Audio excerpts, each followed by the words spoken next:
Bismillahirrahmanirrahim. Assalamualaikum warahmatullahi wabarakatuh.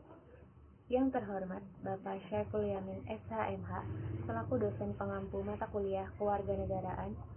Perkenalkan, nama saya Mela Andriani beserta dengan rekan saya Rika Perlionita. Kami dari semester 4 Fakultas Keguruan dan Ilmu Pendidikan, Prodi Pendidikan Matematika. Kami dalam kesempatan kali ini akan menyampaikan sebuah diskusi sederhana yang membahas mengenai bagaimana harmoni kewajiban dan hak negara serta hak warga negara dalam demokrasi yang bersumbu pada kedaulatan rakyat dan musyawarah untuk mencapai sebuah mufakat.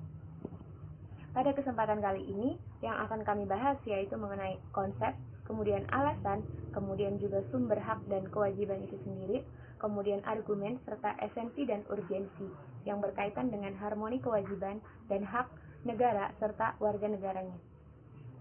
Baik, selanjutnya saya serahkan kepada rekan saya Rika Perlionita. Jadi, alasan kami memilih materi bab 5 karena kami tertarik pada materi bab 5. Dan kami juga ingin memberikan informasi kepada penonton video ini agar dapat berpikir secara kritis dan peka terhadap kewajiban dan hak sebagai warga negara dalam sistem demokrasi berkedaulatan rakyat dan musyawarah mufakat. Teknik diskusi yang kita pilih adalah tanya jawab antara saya, Rika Perlionita, dan rekan saya Mela Andriani. Langsung saja menuju diskusi kami tentang bagaimana harmoni kewajiban dan hak negara dan warga negara dalam demokrasi yang bersumbu pada kedaulatan rakyat dan musyawarah untuk mufakat. Baiklah, saya akan memulai pertanyaan yang pertama. Mela, bagaimana konsep dan urgensi harmoni kewajiban dan hak negara dan warga negara menurut Anda? Baik, terima kasih atas pertanyaannya kepada rekan saya. Saya akan mencoba menjawab pertanyaan yang pertama. Sebelum ke jawaban yang akan saya sampaikan, jika kita tarik ulur pada zaman penjajahan itu kan kita tahu bahwasanya Indonesia, rakyat Indonesia memperjuangkan sebuah kemerdekaan. Nah, sebelum adanya perjuangan kemerdekaan tersebut, rakyat Indonesia dituntut untuk memenuhi segala tuntutan-tuntutan yang diberikan oleh kolonial Belanda yang kemudian membuat mereka menjadi terbebani secara berlebihan dengan tanpa adanya upah, dan kemudian mereka menjadi tertekan sehingga muncullah naluriah mereka untuk membuat Indonesia ini menjadi merdeka. Nah, hal ini berkaitan sekali dengan adanya hak dan kewajiban, karena pada zaman tersebut saja sudah dapat kita simpulkan bahwasanya kehidupan ini selalu berkaitan dengan hak dan kewajiban. Nah, seperti itulah kaitannya dengan zaman Indonesia sebelum merdeka.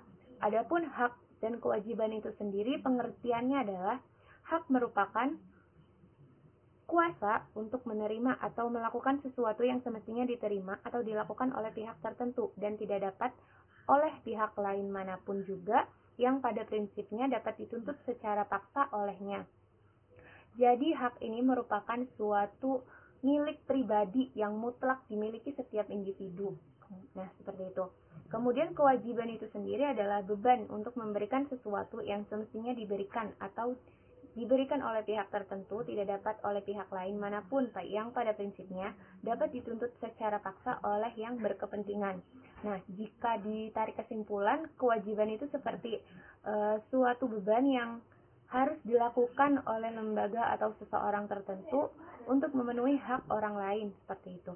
Selanjutnya saya akan bertanya kepada rekan saya Rika Perlionita, menurut Anda mengapa diperlukan harmoni kewajiban dan hak negara dan warga negara Indonesia? Menurut saya, sebagai seorang warga negara harus tahu hak dan kewajibannya. Oleh karena itu, diperlukan harmoni kewajiban dan hak negara dan warga negara agar terciptanya kehidupan bernegara yang harmonis dan berkesinambungan antara kepentingan rakyat dan pemenuhan hak dan kewajiban oleh negara. Pertanyaan yang ketiga untuk Mbak Mela, apa saja sumber harmoni kewajiban serta hak negara dan warga negara Indonesia yang kamu ketahui? Baik, saya akan menjawab pertanyaan yang ketiga dari Rika Perlionita. Sumber hak dan kewajiban terdiri dari 3 sumber. Yang pertama yaitu sumber historis, sumber sosiologis, dan sumber politik. Nah, sumber historis ini ditandai dengan 3 peristiwa penting yang terjadi di dunia barat. Yang pertama yaitu Magna Carta, kemudian Revolusi Amerika, dan Revolusi Prancis. Nah, sumber yang kedua ini yaitu sumber sosiologis. Sumber yang kedua yaitu sumber sosiologis ini ditandai dengan adanya 2 peristiwa bergejolak yang memunculkan adanya hak dan kewajiban. Yang pertama yaitu kenyataan yang memprihatinkan pada masa Orde Baru yang memunculkan adanya perpindahan kekuasaan pada masa itu. Nah, kemudian yang kedua yaitu sumber terjadinya berbagai gejolak dalam masyarakat kita saat ini yang dimunculkan oleh adanya kebencian sosial budaya yang menuai kritik dan pro dan kontra yang kemudian menuntut adanya hak dan kewajiban itu harus terpenuhi dan terlaksana secara baik. Yang kemudian sumber yang ketiga yaitu sumber politik. Sumber politik ini yang mendasari kewajiban hak dan kewajiban warga negara dan negara Republik Indonesia ini, yaitu proses dan hasil perubahan Undang-Undang Negara Republik Indonesia tahun 1945. Ya, sekian mengenai sumber hak dan kewajiban yang ada di dunia dan juga khususnya negara Republik Indonesia. Selanjutnya, mungkin ada yang dapat Rika tambahkan, boleh? Silahkan. Sini saya akan menambahkan jawaban dari pertanyaan ketiga dengan mengaitkan pasal 28J. Yang pertama, wajib menghormati hak asasi manusia orang lain, di mana tertuang dalam pasal 28J ayat 1 yang berbunyi, setiap orang wajib menghormati hak asasi manusia orang lain.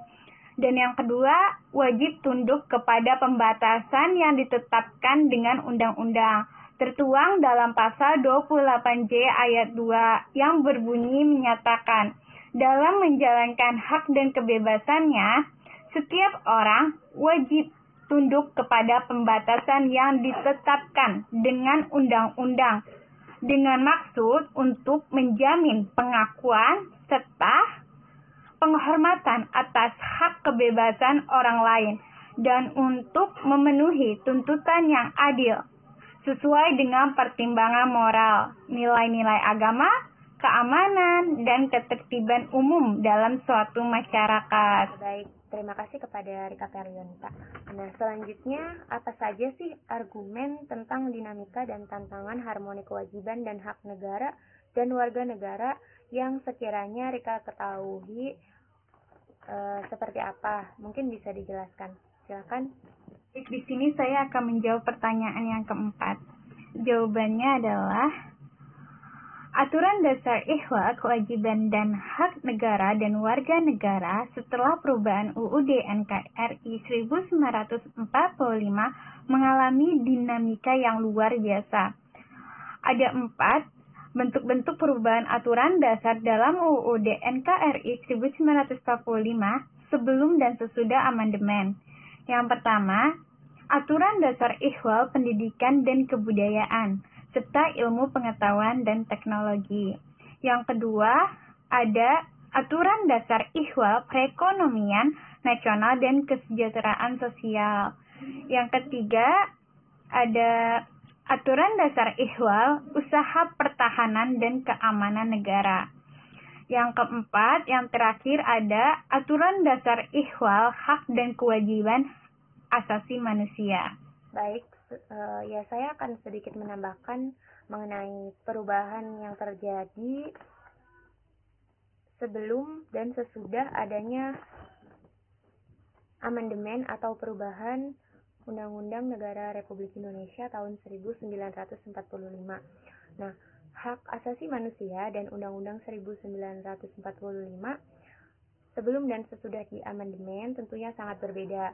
Nah, perbaikan di dalamnya ini membuat hak asasi manusia menjadi lebih dihormati lagi atau diperhatikan lagi, yang dimana sebelumnya ini pada masa sebelum diamandemen, yaitu pada masa Orde Baru atau pada masa Presiden Soeharto, hak asasi manusia atau hak asasi masyarakat Indonesia ini sangat memprihatinkan, di mana banyak hak asasi manusia yang dilanggar pada masa itu, banyak terjadi pembantaian dan kerusuhan-kerusuhan, ya bahkan tidak segan banyak terjadinya pembunuhan-pembunuhan, yang hal ini justru sangat bertentangan dengan adanya hak asasi manusia. Nah, kemudian pada akhirnya setelah perubahan undang-undang pada sampai dengan keempat kali, barulah Undang-Undang 1945 ini berubah total. Jadi benar-benar perubahan Undang-Undang 1945 ini tentang hak asasi manusia menjamin secara utuh dan dilindungi. Selanjutnya, pertanyaan kelima untuk Mbak Mela. Bagaimana deskripsi esensi dan urgensi harmoni, kewajiban dan hak negara dan warga negara? Baik, saya akan menjawab pertanyaan yang terakhir dari Rika Perlionita. Apa itu esensi dan urgensi adanya harmoni kewajiban dan hak negara dan juga hak warga negara itu sendiri? Nah, untuk memahami persoalan tersebut, mari kita pergunakan pendekatan kebutuhan warga negara dan juga negara, meliputi kebutuhan-kebutuhan akan agama, kemudian kebutuhan akan pendidikan juga kebudayaan, perekonomian nasional, serta kesejahteraan rakyat, dan juga yang terakhir yaitu kebutuhan berdasarkan pertahanan dan keamanan. Nah, berkaitan dengan kebutuhan yang pertama yaitu agama, kita tahu bahwasanya Indonesia ini adalah negara dengan atas dasar Pancasila, dan kemudian dalam sila pertama yaitu berbunyi ketuhanan yang Maha Esa. Kemudian banyak rakyat Indonesia yang bertanya-tanya, apa itu? Maksudnya kenapa sila pertama itu yaitu ketuhanan yang Maha Esa? Ya, karena kita tahu bahwasanya negara Indonesia ini adalah setiap penduduknya itu diwajibkan untuk memiliki agama. Jadi dengan adanya hal tersebut, maka erat kaitannya dengan adanya hak dan kewajiban yang di dalamnya sangat berkaitan dengan agama yang kemudian perlu dilindungi oleh negara. Kemudian yang kedua yaitu pendidikan dan juga kebudayaan. Kita tahu bahwasanya negara kita ini memiliki jutaan rakyat dengan berbagai kebudayaan yang tentunya memiliki kebutuhan akan pentingnya adanya pendidikan serta perlindungan terhadap kebudayaan-kebudayaan yang ada, yang nantinya akan berkaitan dengan kesejahteraan rakyat, kemudian juga berkaitan juga dengan ekonominya, dan juga berkaitan dengan pembangunan terhadap rakyat dan juga negara Republik Indonesia ini untuk kedepannya. Jadi atas dasar itulah kemudian hak dan kewajiban warga negara serta negara Republik Indonesia itu perlu dilindungi dan juga perlu ditegakkan secara penuh. Kemudian yang ketiga yaitu perekonomian nasional dan juga kesejahteraan rakyat. Nah, poin yang ketiga ini masih berkaitan dengan poin yang kedua yaitu pendidikan dan juga kebudayaan.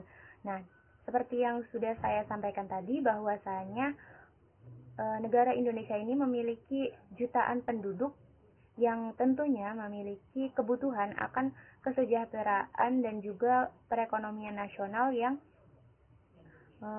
membantu mereka dalam menjalani hidupnya. Jadi, dalam hal ini, hak dan kewajiban negara serta warga negara perlu dilindungi dan juga perlu diadakan untuk menjamin adanya kesejahteraan nasional tersebut. Nah, kemudian yang terakhir yaitu pertahanan dan keamanan. Ya, dengan adanya ketiga poin yang sebelumnya tentunya akan berkaitan sekali dengan adanya pertahanan dan keamanan. Nah, dengan adanya pertahanan dan keamanan ini bukan hanya berkaitan dengan kebutuhan, tetapi juga kita harus melihat bahwasanya ada hak yang dimiliki oleh tenaga sipil ataupun juga di dalamnya termasuk TNI dan Polri, sehingga dengan adanya poin yang keempat ini, hak dan kewajiban tentunya akan sangat dibutuhkan untuk adanya keseimbangan di dalam negara Republik Indonesia ini. Nah, selanjutnya, apakah ada hubungan timbal balik antara hak dan kewajiban? Ya, tentu ada. Hubungan antara hak dan kewajiban ini tidak dapat dipisahkan satu sama lain, di mana menurut teori korelasi yang dianut oleh beberapa pengikutnya, Nah, hubungan antara hak dan kewajiban ini sangat erat kaitannya. Nah, di dalam hak itu terdapat kewajiban seseorang yang harus dipenuhi oleh orang lain. Jadi dapat disimpulkan pada materi bab 5 ini, yaitu sebagai warga negara, bentuk keterikatan kita terhadap negara adalah adanya hak dan kewajiban secara timbal balik atau resiprokalitas. Warga negara memiliki hak dan kewajiban terhadap negara. Sebaliknya pula, negara memiliki hak dan kewajiban terhadap warga negara. Hak dan kewajiban warga negara merupakan isi konstitusi negara perihal hubungan antara warga negara dengan negara. Di Indonesia, pengaturan hak dan kewajiban warga negara diatur dalam Undang-Undang Dasar NKRI 1945. Baik, itulah diskusi yang dapat kami sampaikan. Kami menyampaikan mengenai bab 5 tentang harmoni kewajiban hak negara dan juga warga negara Republik Indonesia. Mungkin yang dapat kami sampaikan itu saja, kurang dan lebihnya kami mohon maaf. Wassalamualaikum warahmatullahi wabarakatuh.